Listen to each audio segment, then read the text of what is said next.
15 ମସିହାରୁ 2022 ମସିହା ଡିସେମ୍ବର ପର୍ଯ୍ୟନ୍ତ ମୋ ସହିତ ଶାରୀରିକ ସମ୍ପର୍କ ରଖୁଥିଲେ।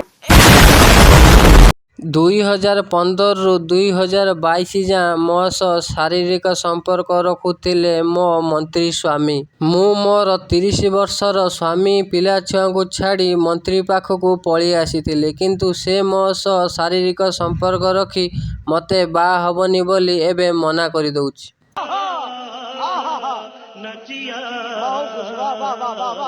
ହଁ ଆଜ୍ଞା, ସେ ମୋତେ ଯେତେବେଳେ ଯେଉଁ ଖୁସି ମାଗିଛି ମୁଁ ତାକୁ ସେ ଖୁସି ଦେଇଛି। କିନ୍ତୁ ସେ ଏବେ ମୋତେ ଛାଡ଼ି ଆଉ କାହା ପଛରେ ପଡ଼ିଛି। ଏକଥା ମୁଁ କହୁନି ଆଜ୍ଞା, ଏକଥା ଏ ମହିଳା ଜଣକ କହୁଛନ୍ତି। ଯଦି ମୋ ଚ୍ୟାନେଲକୁ ପ୍ରଥମ ଥର ପାଇଁ ଦେଖୁଛନ୍ତି, ମୋ ଚ୍ୟାନେଲକୁ ସବସ୍କ୍ରାଇବ୍ କରନ୍ତୁ, ଲାଇକ୍ କରନ୍ତୁ।